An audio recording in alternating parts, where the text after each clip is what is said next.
Now, I know I just got here, but I'm going to let my nuts hang for like a half a second because there's something that I got to say, and I'm going to make no friends here. None. But unlike Jimmy Dore, I'm a progressive. And being a progressive, I know that in 2028, that the Democrats, they have to run someone who will enact change, positive change for the American people. Because if they don't, then someone worse than Donald Trump will come along. Now, the issue that we have is that a lot of YouTube media, liberal media, is captured. They are essentially arms of the Democratic Party, the the elites of the Democrats.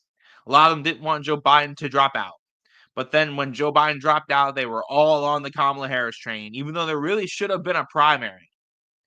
So, I say all this to say, and I'm going to name names here.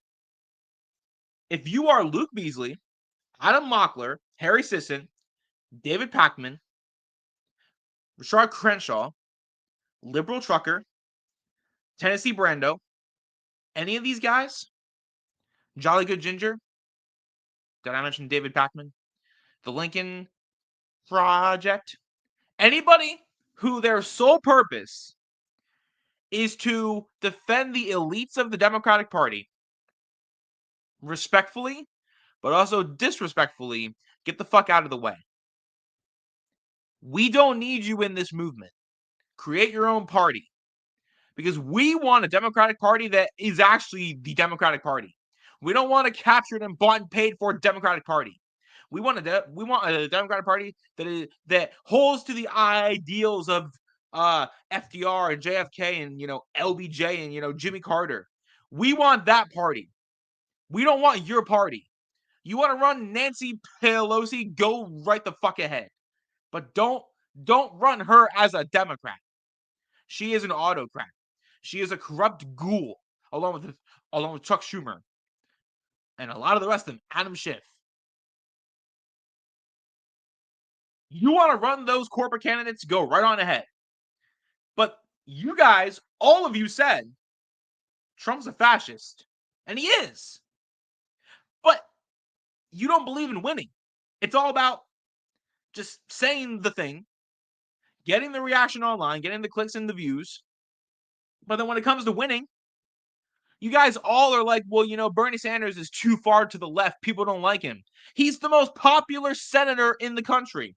The most liked politician in the country is Bernie Sanders, a socialist, Jewish, atheist man from New York. Is the most popular politician in the country. Even on this late date, he's still extremely popular. You know why? Because he's real. Because he's not bought and paid for it.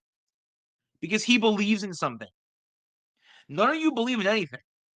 You believe in keeping the elites in charge because they're not Trump. But they are capitulating to Donald Trump, letting him get away with everything that he wants to do. There is no resistance. They are not fighting. So, if you're not on our side, respectfully, get out of the way. If you want to run the Democrat elites, go right on ahead. Go right on ahead. You want to run Chuck Schumer in 2028? Go on ahead. You want to run Gavin Newsom? Go right on ahead. Go ahead. Run them. But don't do it in the Democratic Party. The party of the people, the true party of the people. The party that represents the working class of this country. The reason that we lost in 2024 was because we lost that message. Because people view the Democrats as the elite because they are. Because the elite, they're so smug about everything. Instead of having auto workers and fast food workers and landscapers and truckers and nurses and doctors and teachers at their rallies, they had Beyonce and Eminem and Oprah Winfrey and Bruce Springsteen and LeBron James, Hillary Clinton, Barack Obama, the old guard.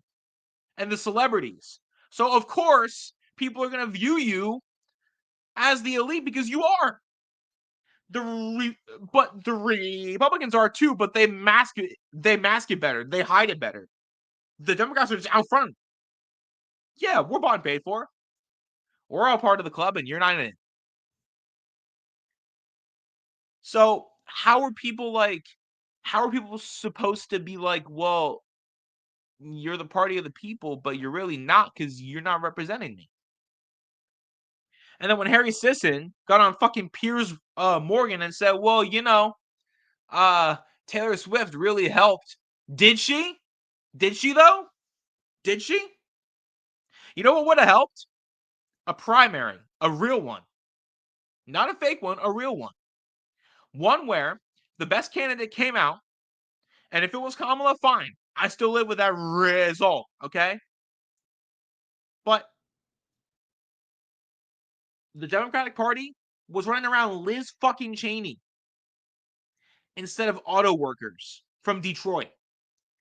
They had Bill Clinton go and talk to Muslim voters. Bill Clinton.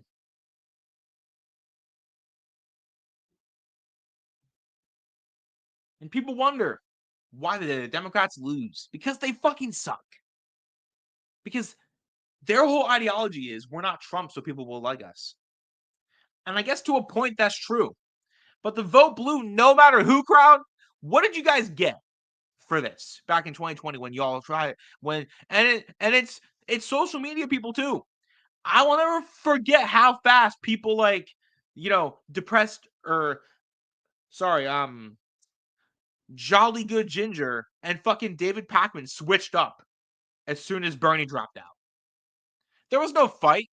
We just let Biden walk right into the White House without any concessions. And look at what happened. He didn't really do jack shit, and we got Trump again. So was it really worth stopping Bernie Sanders? Was it really? Was it? Because Bernie would have beaten Trump handily. So you have to ask yourself, was it really worth stopping Bernie Sanders?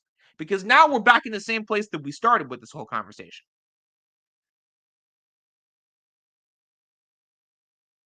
You tell me, was it worth it? And if you can sit here and tell me that, okay, fine. But I think most of you know deep down inside that things need to change. And if you're willing to acknowledge change, look, I don't have a problem with y'all as people because y'all are for LGBTQ rights and black people and all of that social stuff. So we're halfway there. I don't think of you as bad people, but you're defending the status quo when we need change. So I draw a line in the sand right now. If you are going to defend the status quo over change, get the fuck out of the way. Period.